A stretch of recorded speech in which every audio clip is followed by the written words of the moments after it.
morning, students. Today, once again, we continue our lesson, The Fun They Had.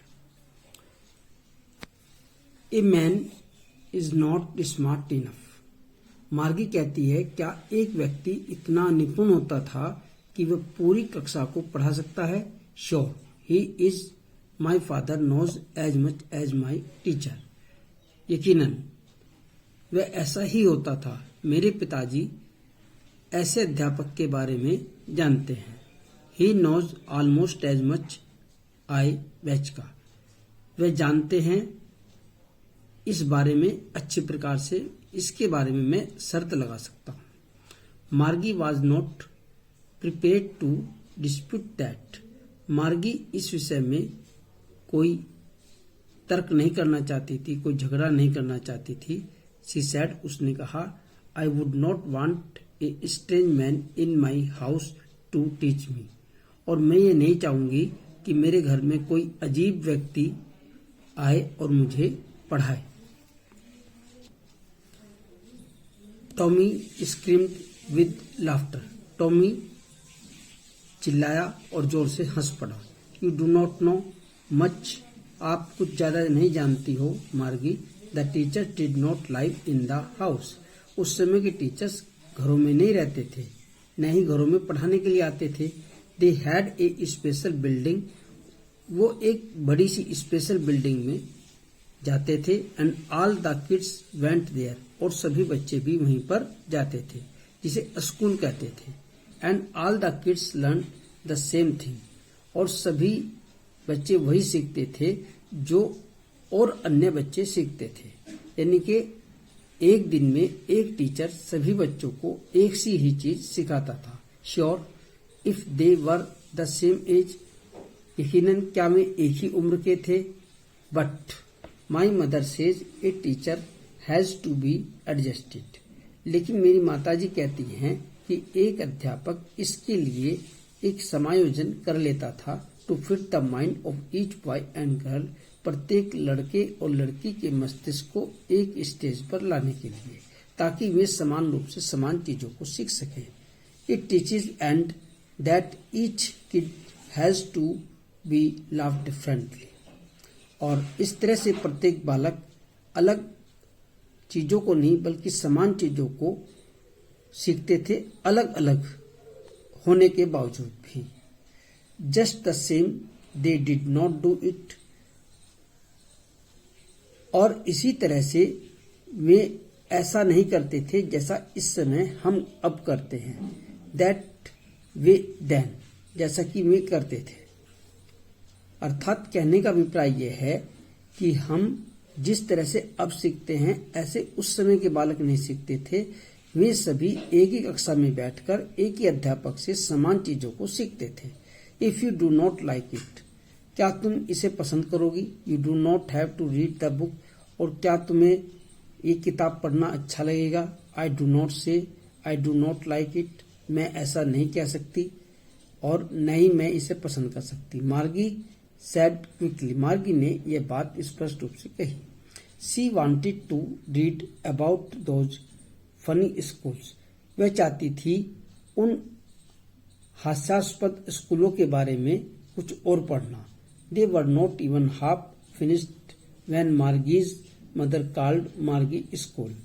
उन्होंने अपनी ये बातें आधी भी समाप्त नहीं की थी, तभी माता ने पुकारा और कहा, मार्गी तुम्हारा स्कूल प्रारंभ हो गया है, अर्थात तुम्हारी क्लास का समय हो गया है.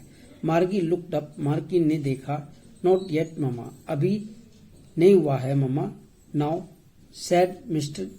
Jones, and it is probably time for Tommy too.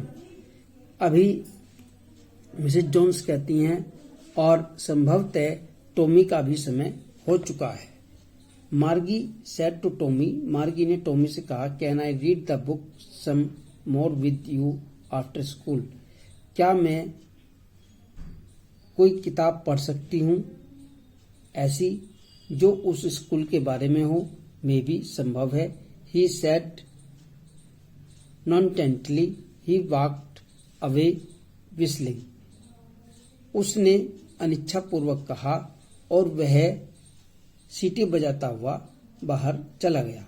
The dusty old book, उस किताब को टक्ड बिनथ हिज आर्म, अपनी बाहों के नीचे छिपाए हुए अर्थात अपनी बगल में दबाकर उस किताब को जिस पर धूल लगी हुई थी टॉमी बाहर की ओर चला जाता है। मार्गी वेंट इनटू द क्लासरूम, मार्गी अपनी कक्षा में जाती है। It was right next to her bedroom, वह उसके बेडरूम के बराबर में ही था। And the mechanical teacher was on the waiting for her, और मैकेनिकल टीचर उसकी प्रतीक्षा कर रहा था। It was always on at the same time, और ये वही समय था every day except Sunday and Saturday, रविवार और शनिवार को छोड़कर वे अपने ठीक समय पर अपनी क्लास लेने के लिए स्क्रीन पर दिखाई पड़ते थे। Because her mother said little girls learn better if they learn at regular hours, क्योंकि उसकी माता कहती थी कि छोटी लड़कियां अच्छे प्रकार से सीख सकती हैं यदि वे नियमित समय पर अपने लेसन का अध्ययन करें।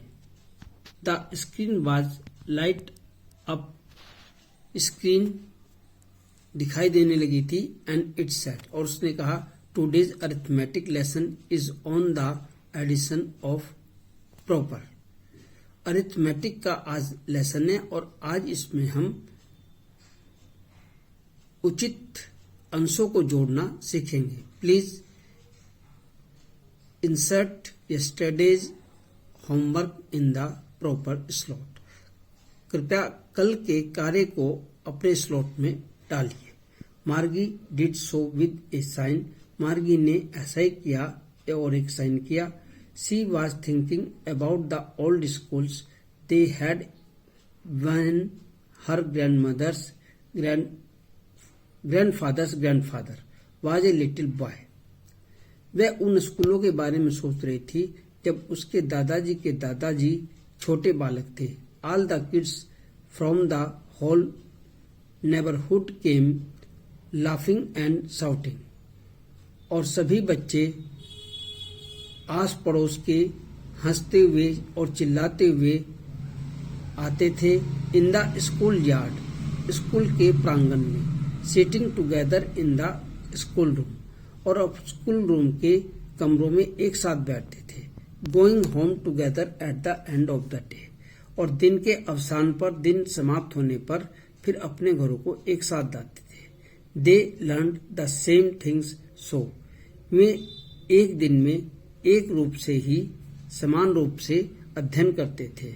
सो they could help one another, और वे एक दूसरे की भी सहायता करते थे। With the homework and talk about it, होमवर्क करने में और एक दूसरे से बातें करते थे। And the teachers were people, और उन दिनों जो अध्यापक होते थे वो समाज के लोगों में से ही होते थे। The mechanical teacher was finishing on the screen, mechanical teacher अब स्क्रीन से चले गए थे।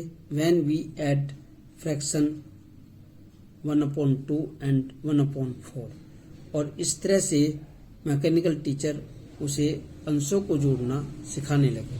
मार्गी was thinking about how the kids must have loved it in the old days, मार्गी विचार कर रही थी कि किस तरह से छोटे बच्चे उन दिनों पढ़ते थे, वे उन पुराने दिनों से प्रेम भी करते थे। She was thinking about the fun they had, वह विचार कर रही थी उस आनंद के बारे में जिसका वे उन दिनों लुत्फ उठाया करते थे। इस तरह से ये लेसन यहाँ समाप्त हो जाता है। कल हम इस लेसन से रिलेटेड कुछ क्वेश्चन आंसर आपको देंगे जो आपको करने होंगे, शॉर्ट, वेरी शॉर्ट, और पैराग्राफ संबंधी भी कुछ पैराग्राफ दिए जाएंगे, वो आप अपनी नोटबुक में करेंगे। हमें उम्मीद है आप अपने कार्य को बखूबी और ठीक समय पर करेंगे। Thank you very much.